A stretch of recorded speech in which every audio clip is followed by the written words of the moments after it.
pencegahan pengendalian penyebaran COVID-19 saat ini belumlah berakhir. Hal utama dapat kami kemukakan terkait dengan mudik 2021 pada prinsipnya pemerintah melalui Kementerian Perhubungan tidak melarang.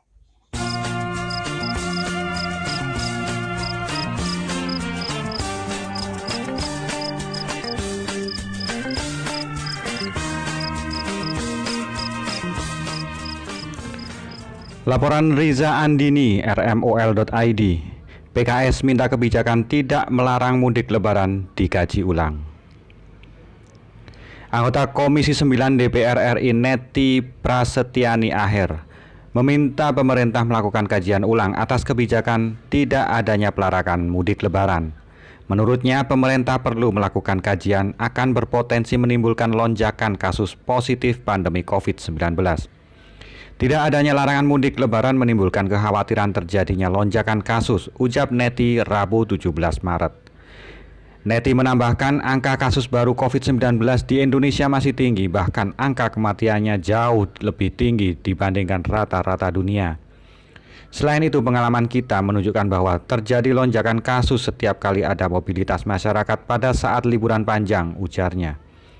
Berdasarkan laporan Satgas Penanganan COVID-19, kasus kematian meningkat 74,80% pada periode 22-28 Februari 2021.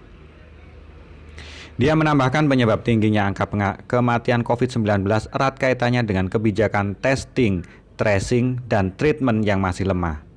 Selain itu, kata Neti, kebijakan 3T sebagai salah satu cara dalam menyelesaikan COVID-19 masih lemah. Untuk ukuran Indonesia yang jumlah penduduknya sekitar 270 juta, seharusnya angka testing kita mencapai 200-300 ribu per hari. Kita harus belajar dari pengalaman India yang angka COVID-19 turun drastis akibat gencarnya testing yang mereka lakukan. Bagaimana mungkin pemerintah memberi kelonggaran mobilitas masyarakat melalui ketidakadanya pelarangan mudik lebaran, ujarnya. Selain itu, kata Neti, penerapan prokes 3M terlihat semakin mengendur. Begitu juga kebijakan PPKM skala mikro yang pelaksanaannya makin tidak jelas.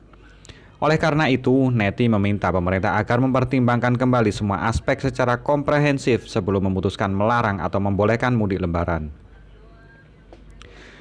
Pertimbangan kembali sesuai aspeknya, jangan sampai kita menyesal di akhir. Program vaksinasi yang sedang berjalan jangan jadikan dalih untuk merasa aman dan mengabaikan prokes serta pembatasan mobilitas penduduk, terangnya. Sebelumnya, Menteri Perhubungan Budi Karya Sumadi menyatakan pemerintah tidak akan melarang masyarakat untuk mudik lebaran. Perayaan lebaran tahun ini diperkirakan masih dalam suasana pandemi COVID-19. Sementara itu, Satgas Penanganan COVID-19 pun meminta agar masyarakat secara bijak menyikapi bakal diperbolehkannya mudik tahun ini.